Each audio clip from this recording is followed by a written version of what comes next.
Subscribe कीजिए आपके अपने YouTube channel education for CBSE को और बेल आइकन को दबाइए ऐसे ही वीडियोस देखने के लिए।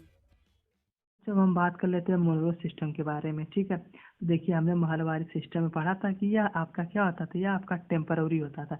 यानी इसमें अगर मान लीजिए आपसे टैक्स हर साल बढ़ सकता था। पहले साल मान लीजिए 20% लिए, फिर अंग्रेज अगले साल 30% ले सकते थे, अगली बार 40% भी ले सकते। माने कुल मिला जुलाकर महलवारी सिस्टम क्या था, एक टेम्पररी सेटलमेंट था कि भैया हो सकता है तो वो आपका टैक्स आपके ऊपर बढ़ा भी सकते थे। लेकिन जो मोनरो सिस्टम ब्रिटिशर बाद में कहें मारवाड़ी सिस्टम हमें नहीं ठीक लग रहा है, एक काम करते हैं हम लोग ला देते हैं मोनरो सिस्टम। इसमें हमें किसान भी खुश रहेंगे, हम लोग भी खुश रहेंगे। इसलिए क्या किए, 30% पर एग्रीमेंट बना लिए मान लीजिए, ठीक है। तो इससे क्या होता था कि किसान भी सोचते हैं, किसान भी खुश रहते। क्यों? क्योंकि कहते चलिए भैया हम 10 साल का एग्रीमेंट है कि हमें लगभग 10 साल तक क्या करना, केवल 10% तक या 30% से टैक्स देना अपनी ज़मीन पर। तो कुल मिला जुला कर ये लोग भी घाटा इसमें होने लगा। किसको घाटा? इसमें ब्रिटिशर को होने लगा। क्यों होने लगा? जहाँ देखिए कुछ कुछ जमींदार क्या करते थे कि कुछ छुपा लेते थे जमीन की, हमारे पास कितनी जमीन, हमारे पास इतनी जमीन है, और उतना ही क्या देते थे, उतना ही टैक्स देते थे। और इससे हुआ क्या कि समय के साथ हम लोग जाने कि महंगाई क्या होती है, महंगाई बढ़ती है। तो इससे क्या हुआ, ये सिस्टम तो पूरा फेल हो गया कि धीरे धीरे क्या होने लगा कि ब्रिटिशर को बहुत ही नुकसान होने लगा। तो ये लोग क्या किए, मुर्रो सिस्टम को भी हटा दिए। तो हमें केवल दो बात का ध्यान रखना है कि जो हमारा महलवारी सिस्टम था वह क्या था, वह आपका टेम्पररी सिस्टम था कि उसमें हर साल क्या टैक्स बढ़ भी सकता था, घट भी सकता था। लेकिन जो हमारा मुर्रो सिस्टम था इसमें भैया परमानेंट था। परमानेंट मतलब कि हाँ, हर बार फिक्स ही रहता था, 10% 30% ही रहता था, ठीक है। तो अब हम बात कर लेते भैया, ठीक है, ये सब तो हमने बात कर ली कि बेसिकली क्या हो रहा है। अब हम बात करते थे ब्रिटिशर यहाँ पर क्या बेसिकली उगाना चाहते थे। तो देखिए, जैसे कि यूरोप में सबसे ज़्यादा डिमांड थी किसकी? डिमांड थी कलर क्लोथ की। मतलब कि नहीं, जैसे आजकल हम कैसा कपड़ा पहनते हैं, रंगीन कपड़ा पहनते हैं, तो उसी प्रकार वहाँ पर क्या क्या सबसे ज़्यादा ज़रूरत थी?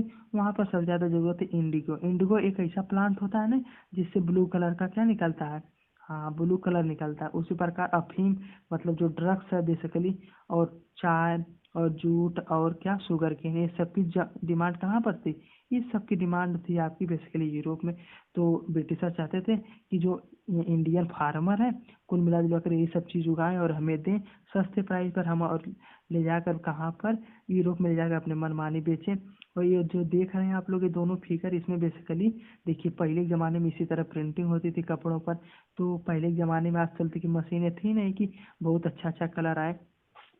तो कुल मिला के उसमें ब्लू कलर ही क्या था, ब्लू कलर ही डोमिनेंट था।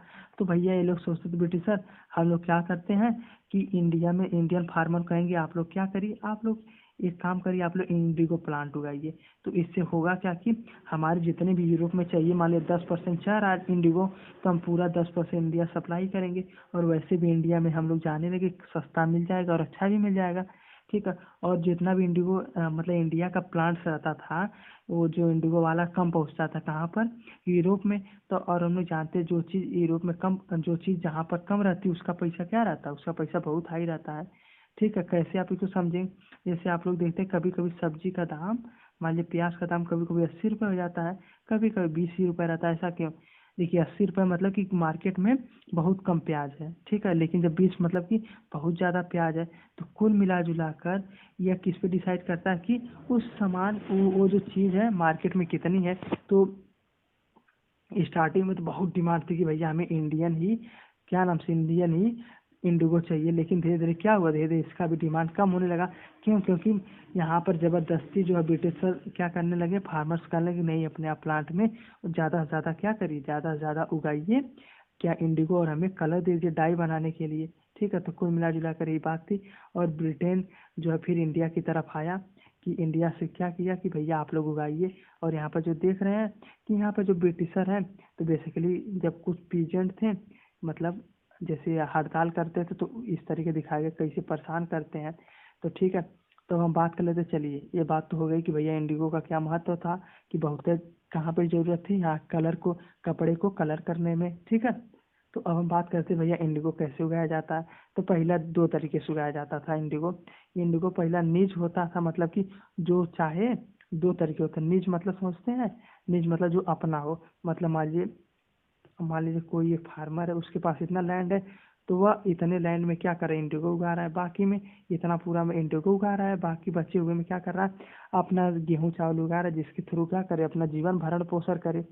तो लेकिन भैया देखिए, गड़बड़ हो जाती थी, किस लिए कि जो निज कल्टीवेशन थे, ये लोग तो मतलब अपने मन से उगाते थे, लेकिन इसी में एक और सिस्टम था, उसमें जानते बेसिकली क्या था कि सबसे ज़बरदस्ती किया जाता था कि देखिए, उसमें कहा जाता था कि भैया देखिए, मान लीजिए आपके पास इतनी ज़मीन है, ठीक है, तो एक काम करिए, अगर आप लोग इतनी ज़मीन मतलब आधे से ज़्यादा ज़मीन में अगर आप लोग इंडिगो उगाते हैं, तो हम आपको 25% क्या देंगे, 25% पैसा देंगे, कि जिसके थ्रू आप लोग अपना अगले सीजन के लिए लोन ले लीजिए। कुल मिला जुला कर लोन वाला सिस्टम यहाँ से इंट्रोड्यूस किया कि 25% क्या किया जाए, 25% अगर आप लोग अपने प्लांट पर कल्टीवेट करते हैं, तो आपको तो हम पैसा तो देंगे ही देंगे, साथ में क्या करेंगे, साथ में आपको सेफ्टी भी प्रोवाइड करेंगे। तो कुल मिला के ये लोग चढ़ाते थे कि भैया आप लोग इंडिगो की खेती करिए।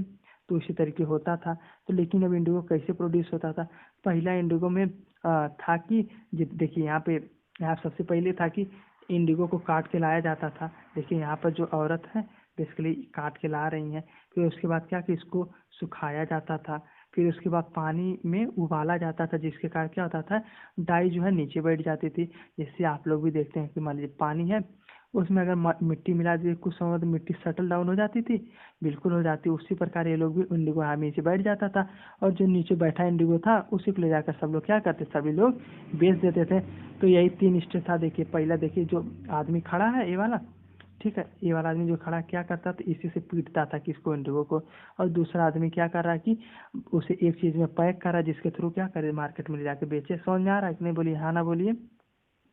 बहुत आसान है, ठीक है। देखिए अब भैया ये सब बात तो हो गई कि हाँ इंडिया में ज़बरदस्ती की, लेकिन देखिए इससे नुकसान क्या था। पहला तो ये नुकसान था कि अगर फर्टाइल ज़मीन पर उगा रहे हैं तो उसकी पूरी जो है उसकी जान ही खत्म हो जाती। मतलब यहाँ पे मान लीजिए इस लैंड में उगाएं तो अगली बार ना इसमें गेहूँ उगेगा ना चावल, सब चीज़ क्या व्यर्थ हो जाती थी। और दूसरी बात, इसकी जड़ें बहुत नीचे होती थी, बहुत नीचे होती थी। तो मान लीजिए उस समय तो हल था, उस समय इसमें बैल भी नहीं चल पाते थे, ट्रैक्टर तो था नहीं कि धक्का धक्का करें जोत दें, जोतने में भी बहुत परेशानी होती थी। समझ में आया।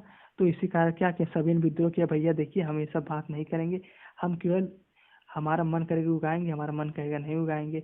और जो जो 25%, जो 2-4% 25% क्या देते थे, लोन देते थे, ये लोग भैया क्या करने लगे कि इनको अगली बार भी लोन हो गई और उसकी अगली बार भी लोन, ये तो और गरीब होते चले गए।